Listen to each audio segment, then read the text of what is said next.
మిగిలిన వాళ్ళని రాజకీయాన్ని ఒక వృత్తిగా చేపట్టిన మనుషులుగా మాత్రమే గుర్తించండి. అంతకు మించి వాళ్ళకి ఎక్కువ గౌరవం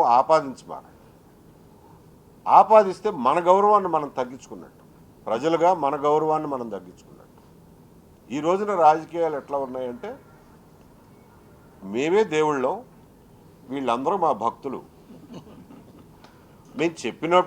నేను చెప్పినప్పుడు తప్పట్లు కొట్టడానికి మాత్రమే వాళ్ళు అర్హులు, అంతే తప్ప తిరిగి ప్రశ్నించే తాహతు అర్హత స్థాయి వాళ్ళకు లేవు అని నమ్మే రాజకీయ నాయకుల పరిపాలనలో గతంలో కానీ ఇప్పుడు కానీ మనం బతుకుతున్నాం. దాన్ని మనం ఒక్కసారి గుర్తించాలి. మన సిటీని మనం వెనక్కి తీసుకునే భావన మనలో కలగాలి. మన ప్రాంతాన్ని మనం తిరిగి మన చేతుల్లోకి తీసుకునే భావన, ఆ కోరిక మీలో కలగాలి. మన రాష్ట్రాన్ని మనం వెనక్కి తీసుకుందాం, మన రాజకీయాల్ని మనం వెనక్కి తీసుకుందాం, మన ప్రయోజనాల్ని మనం వెనక్కి తీసుకుందాం, మన భవిష్యత్తుని, మన పిల్లల భవిష్యత్తుని మనం వెనక్కి తీసుకుని మనమే నిర్దేశిద్దాం. అంతే తప్ప పొద్దున్నే లేచిన దగ్గర నుంచి వాళ్ళ దగ్గరికి పోయి దండం పెట్టి బాబు ఇచ్చేసి పెట్టండి, అది చేసి పెట్టండి అని చెప్పి బతిమాలే